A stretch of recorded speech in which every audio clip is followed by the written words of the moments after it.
ඔබ දැනුවත්ද? ඔබ කළ සේවයට යුද්ධ හමුදා සුබසාධක අධ්‍යක්ෂ මණ්ඩලයෙන් ඔබට හිමිවන වරප්‍රසාද ගැන සුබසාධක අධ්‍යක්ෂ මණ්ඩලය යටතේ වරප්‍රසාද හිමි අයවයි. සුබසාධක අධ්‍යක්ෂ මණ්ඩලය වෙතින් හිමිවන වරප්‍රසාද සුව සහන අරමුදල. ඒ සඳහා හිමිකම් ලබන්නේ සක්‍රීය සේවයේ යෙදී සිටින සමාජිකයින්, විශ්‍රාමික සමාජිකයින්.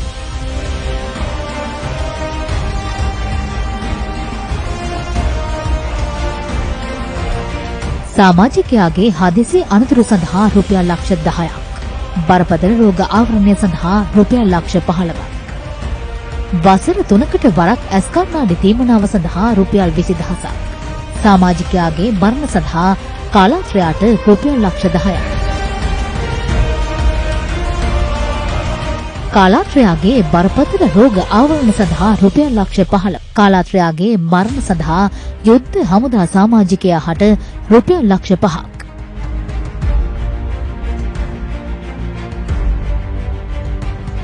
දරු උපත් සඳහා රුපියල් 25000ක්.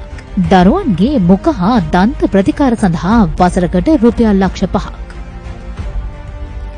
දරුවන්ගේ හදිසි අනතුරකදී ඇතිවන ආබාධ තත්ත්ව සඳහා උපරිමය රුපියල් ලක්ෂ 10යි. වයස අවුරුදු 1ට වැඩි දරුවන්ගේ මරණ වෙනුවෙන් රුපියල් ලක්ෂයයි. වයස අවුරුදු 1ට අඩු දරුවන්ගේ මරණ සඳහා රුපියල් 50000යි. විශේෂ අවශ්‍යතා ඇති දරුවන් සඳහා කතන සංඥා පුහුණු හා මනෝ චිකිත්සාව සඳහා රුපියල් ලක්ෂ 2යි. සාමාන්‍ය රෝහල් ගත කිරීම යටතේ පොත්ගලික රෝහල් වෙතින් පවුල් ඒකකයක් සඳහා වසරකට රුපියල් ලක්ෂ 2ක්. බරපතල නොවන සැත්කම් වෙනුවෙන් වසරකට පවුල් ඒකකයක් වෙනුවෙන් රුපියල් ලක්ෂ 3ක්. හදිසි අනතුරු තත්ත්වයකදී සිදුවන ඔත්පල වීමකදී නිවෙස්ගත ප්‍රතිකාර කිරීම සඳහා රුපියල් ලක්ෂ 2ක්. අවිවාහක අයවලුන්ගේ මව හා පියාගේ බරපතල රෝග සඳහා වෙන වෙනම රුපියල් ලක්ෂ 15 බැගින් හිමිකම් ඇත. හෘදයාබාධ, වකුගඩු රෝග, පිළිකා, ස්නායු රෝග, මොළයේ ආශ්‍රිත ආබාධ වැනි බරපතල රෝග සඳහා පවුලේ සෑම සමාජිකයෙකුටම රුපියල් ලක්ෂ 15ක් බැගින් හිමි ගැන්වේ. යුද්ධ හමුදා සුවසහන අරමුදල කෑෂ්ලස් මෙඩික්ලේම් පොලිසි ක්‍රමවේදය. බරපතල හා බරපතල නොවන රෝග සඳහා ප්‍රතිකාර ලබා ගැනීමේදී බොහොන පෑමට සිදුවන දැඩි ආර්ථික අපහසුතාවයන් සඳහා තිරසර විසඳුමක් ලෙස මෙඩික්ලේම් පොලිසි ක්‍රමවේදය හඳුන්වා දී තිබෙනවා. මෙම ක්‍රමවේදය මගින් බරපතල හා බරපතල නොවන රෝගාබාධ සඳහා සිදු කරන ශල්‍ය කර්ම වෙනුවෙන් රුපියල් ලක්ෂ 20ක මුදලකට යටත්ව ප්‍රතිකාර සඳහා වටිනාකම සුවසහන අරමුදල වෙතින් ඉඳුරාම පුද්ගලික රෝහල් වෙත ගෙවීම මෙහි අරමුණයි. මෙම කර්තව්‍ය සාර්ථක කර ගැනීම සඳහා සියලුම දිස්ත්‍රික්ක ආවරණය වන පරිදි පුද්ගලික රෝහල් 34ක් එක්ව තිබෙනවා. කොළඹ දිස්ත්‍රික්කය 9 වේල්ස් පුද්ගලික රෝහල, ඩර්ටන්ස් පුද්ගලික රෝහල, හේමාස් පුද්ගලික රෝහල, ආසිරි පුද්ගලික රෝහල, නවලෝක පුද්ගලික රෝහල, කොතලාවල ආරක්ෂක විශ්වවිද්‍යාලීය රෝහල, ලංකා රෝහල, ජෝසප් ෆේසර් 9 වේල්ස් රෝහල, පන්නිපිටිය පුද්ගලික රෝහල, කිංස් රෝහල, ගම්පහ දිස්ත්‍රික්කය සමුපකාර රෝහල, හේමාස් පුද්ගලික රෝහල, සෙත්මා පුද්ගලික රෝහල, නවලෝක රෝහල,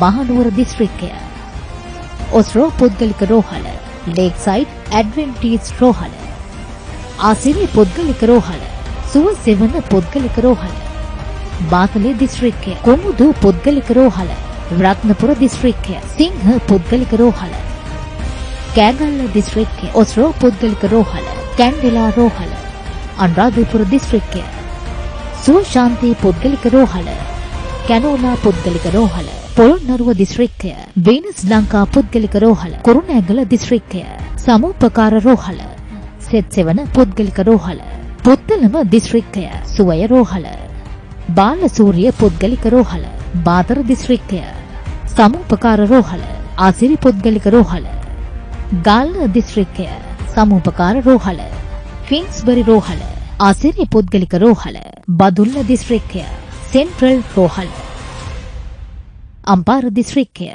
පබෝදා රෝහල, ත්‍රිකුණාමලය දිස්ත්‍රික්කය ධනවන්ත්‍රි රෝහල, හයිමාවතී පුද්ගලික රෝහල, වවුනියා දිස්ත්‍රික්කය, අබේෂා රෝහල, යාපනය දිස්ත්‍රික්කය, උතුරු බැද රෝහල.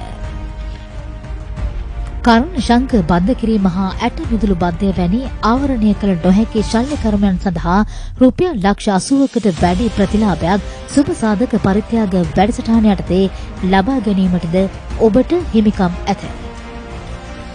වෙළඳ සැල් හිමිකම් වලට වඩා 20%ක වට්ටම් සහිතව පහසු ගෙවීමේ ක්‍රමයට ලබා ගැනීම සඳහා යුද්ධ හමුදා සුබ සාධක වෙළඳ සැල් දිවයිනම ආවරණය වන පරිදි විවෘතව ඇත. නිවාස ඉදිකිරීමේ අමුද්‍රව්‍ය වෙළඳපොළට වඩා අඩු මුදලකට ලබාගත හැකියි. මාසිකව 5%ක ඉතා අවම පොලියක් යටතේ රුපියල් ලක්ෂයක හා රුපියල් ලක්ෂ 3ක ණය පහසුකම් ලබාගත හැකියි. යුද්ධ හමුදා සේවයේ නියුතු හා විශ්‍රාමික යුද්ධ හමුදා සමාජිකයන් සඳහා සහනදායී බෙල ගණන් යටතේ සුඛෝපභෝගී බස් රථ ලබාගත හැකියි.